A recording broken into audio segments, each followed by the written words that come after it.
methanol alcohol tractors.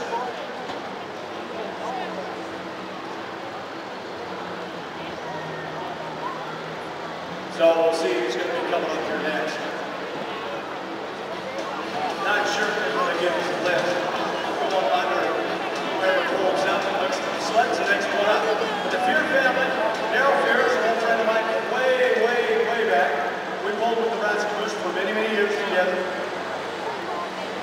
And the Fear family is one of the very few families in the state with modified tractors throughout the years, and also once in a while pulled with the Outlaws. Very hard running. Kimmy, that tractor was built by that family. That family is 3 generations. Grandpa's not here tonight, but Dad and son are. And Grandpa was probably one of the very first folks in the state of Nebraska to have a modified tractor. So, 3 generations down, this is what you see. They started out with a little old Chevrolet, I think probably hooked onto an old damn farm. So that's pretty much what we're seeing at that point in time. Ed's getting the track all set out here again. The young man that is inside this X-Factor sled, ladies and gentlemen, I know him quite well. Several years ago, we sold him one of our turbine-powered tractors out of Jefferson City, Missouri. That's where he's from. Very interested in tractor pulling. Pulled for a year. They bought a sled. Not enough good quality, safe sleds in the country. This young man, at 16 years old, ladies and gentlemen, built a second sled. Built a third sled.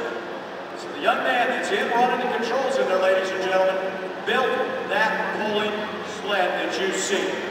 He and his father quite instrumental in that type of work out of Jefferson City, Missouri. I believe they now run 4 sleds along with a mini rod sled. So Jeff City being the state capital of Missouri. And we go down there every year to their hometown for an event with the Outlaws and the National Truck and Tractor Puller Association. Okay, next up out of a place called Ellis, Nebraska. Anybody know where Ellis, Nebraska is? No. Most of us don't care, do we?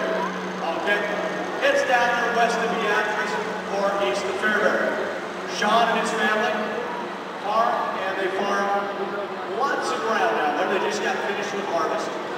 And this is one of their 2 pulling tractors, both methanol alcohol tractors.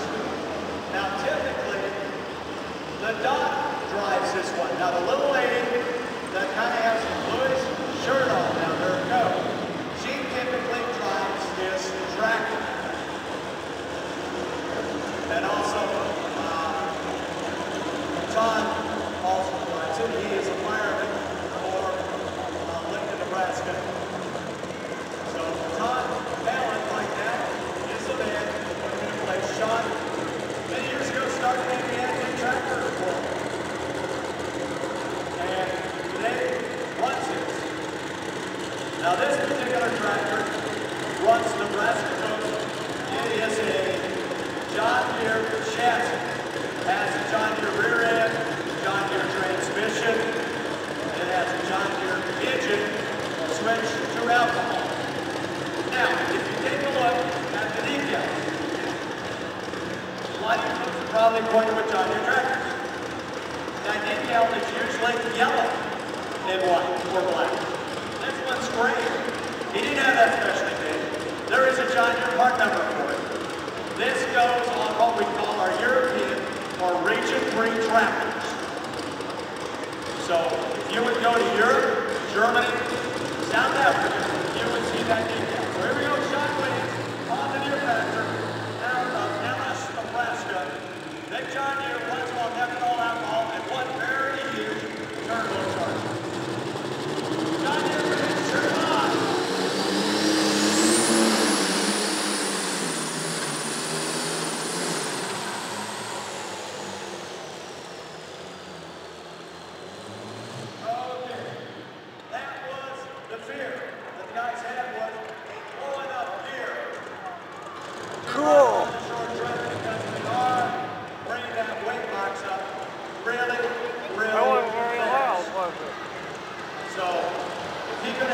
My seat didn't even vibrate.